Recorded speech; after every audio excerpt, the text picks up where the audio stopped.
ఈరోజు ఉచిత మేఘా వైద్య శిబిరానికి హాజరైనటువంటి గవర్నీయులు డిప్యూటీ సూపరింటెండెంట్ ఆఫ్ పోలీస్ భక్త వాత్సల్యం గారికి, అలాగే సద్భావన సేవా సంఘం ఏర్పాటు చేసి అతి కొద్ది కాలంలోనే మంచి కార్యక్రమాలు చేసుకుంటూ పోతున్నారు. దానికి మా గౌరవనీయులు డీఎస్పీ గారికి ఆహ్వానించిన వెంటనే నేను తప్పకుండా హాజరై ఈ ప్రోగ్రామ్ను నేను సహకరిస్తానని చెప్పారు. ఆయనకు మా సంఘం తరపు నుంచి ధన్యవాదాలు తెలుపుకుంటూ, ఈ మెడికల్ క్యాంపు 5 మంది డాక్టర్లచే ఏర్పాటు చేశాము. ఎందుకంటే చలికాలం కాబట్టి చాలామంది రాలేకపోయారు, ఇంకా డాక్టర్లు కూడా వస్తున్నారు. సార్ టయానికి వచ్చినారంటే చాలా సంతోషంగా ఉంది నాకు. ఎందుకంటే ఇంకొక ముఖ్య అతిథి గౌరవనీయులు సుభాన్ సార్ కూడా వేదికపైకి రావాల్సిందిగా కోరుచున్నాను. గౌరవనీయులు సుభాన్ గారు మన సద్భావన సేవా సంఘం గురించి ఆయనకు తెలుసు. ఆయన ఏర్పాటు చేయడానికి కూడా చాలా సహకరించారు. ఆయన 2 విషయాలు తెలిపాల్సిందిగా కోరుచున్నాను. అందరికీ హాజరై ఉన్న కార్యకర్తలు, పెద్దలు, మిత్రులు, సహాయకులు, టెక్నీషియన్స్, పత్రికా విలేకరులు వాళ్ళందరికీ కూడా వెల్ఫేర్ గ్రీటింగ్స్. ఈ సమస్త సృష్టి చలనంలో ఉంటుంది. ఈ చలనం సరైనటువంటి డ్రైవింగ్ చేతుల్లో ఉంటే ముందుకు నడుస్తుంది, లేకపోతే తప్పనిసరిగా వెనక్కి నడుస్తుంది. నడవకుండా మాత్రం ఉండదు. సమస్త సృష్టి, ప్రకృతి, మన బాడీ ఇది మొత్తం కూడా చలనంలో ఉంటుంది. ఇట్స్ ఆల్వేస్ మూవ్లో ఉంటుంది. సరైనటువంటి వాళ్ళ చేతుల్లో డ్రైవింగ్లో ఉంటే అది ముందుకు నడుస్తుంది, అలా లేకపోతే అది వెనక్కి నడుస్తుంది. నడవకుండా మాత్రం ఉండదు. కాబట్టి సద్భావన సంఘం వాళ్ళ చేతుల్లో ఈ కార్యక్రమం మరింత ముందుకు వెళ్ళాలని, దాంతోపాటు పోలీసు వారి సహకారం ఉంది. ట్రాఫిక్కి సంబంధించి, డ్రగ్స్కి సంబంధించి వాటన్నిటి మీద వారి ద్వారా అనేక గైడెన్స్ తీసుకోవడానికి, అట్లాగే మద్యానికి సంబంధించి యువత ఈరోజు చాలా 10th క్లాస్ చదివేటువంటి వాళ్ళు, ఇంటర్మీడియట్ చదివేటువంటి వాళ్ళు కూడా మద్యానికి అలవాటు అవుతున్నారు, మత్తు పదార్థాలకు అలవాటు అవుతున్నారు. వాళ్ళని ఆ చెడు నుంచి బయటికి తీసుకొచ్చేదానికి ఈరోజు జరుగుతున్నటువంటి యాక్సిడెంట్స్లో 78-90% దాకా యాక్సిడెంట్స్ మద్యం వల్లనే జరుగుతున్నాయి. తల్లిదండ్రుల పట్ల కూడా పిల్లల యొక్క బిహేవియర్ చాలా దుర్మార్గంగా పెరిగిపోతూ ఉంది. తర్వాత ఈ వృద్ధాప్య ఆశ్రమాలు ఎక్కువైపోతూ ఉన్నాయి, బాధ్యతలు తగ్గించుకుంటున్నారు. వీటన్నిటి కూడా సామాజికంగా ఉండేటువంటి ఏవైతే ఉన్నాయో వాటన్నిటినీ కూడా సంస్కరించడానికి ఈ సద్భావన సంఘం భవిష్యత్తులో కృషి చేయాలని చెప్పి నేను ఆశిస్తూ, మరి ఎక్కువ సమయం తీసుకోకుండా పేషెంట్స్ని సర్వీస్ చేయాలి కాబట్టి నేను thank you very much sir. Good morning to everyone on and off the dais, to all the respective leaders as well as Deputy Superintendent of Police. చాలా సంతోషకరం.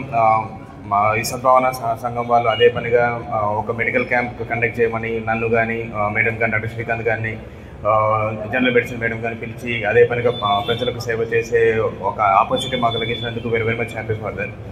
అండ్ మ్యాక్సిమం ఈ whatever the medical camp we're going to conduct today వీలైనంత తొందరగా and ఎక్కువగా service చేయడానికి we're ready for that. Thank you so much.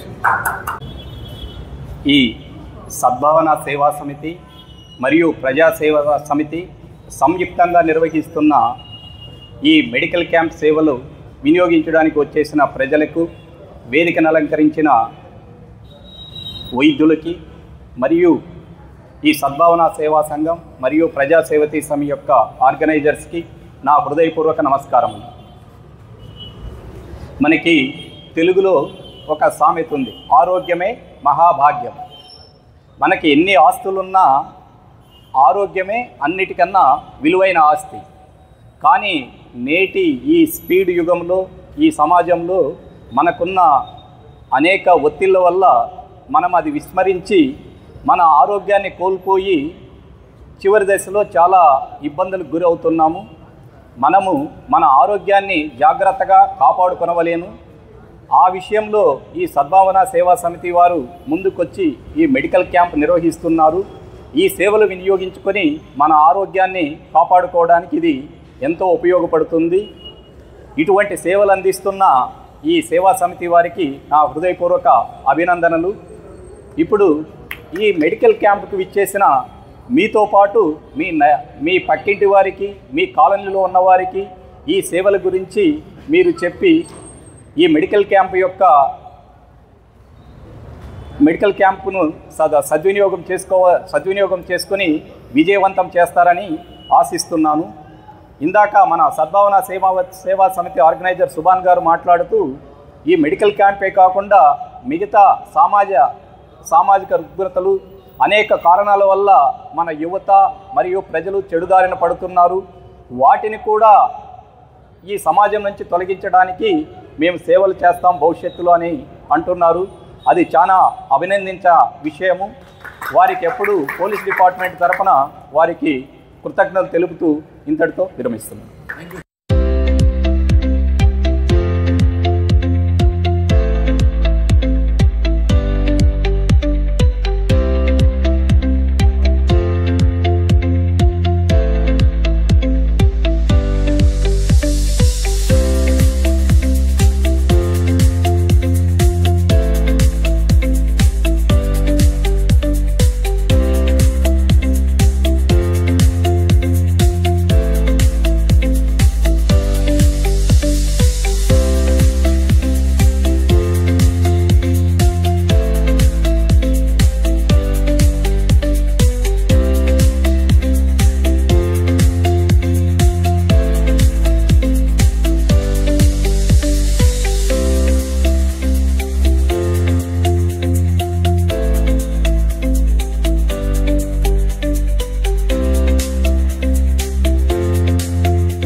Gracias.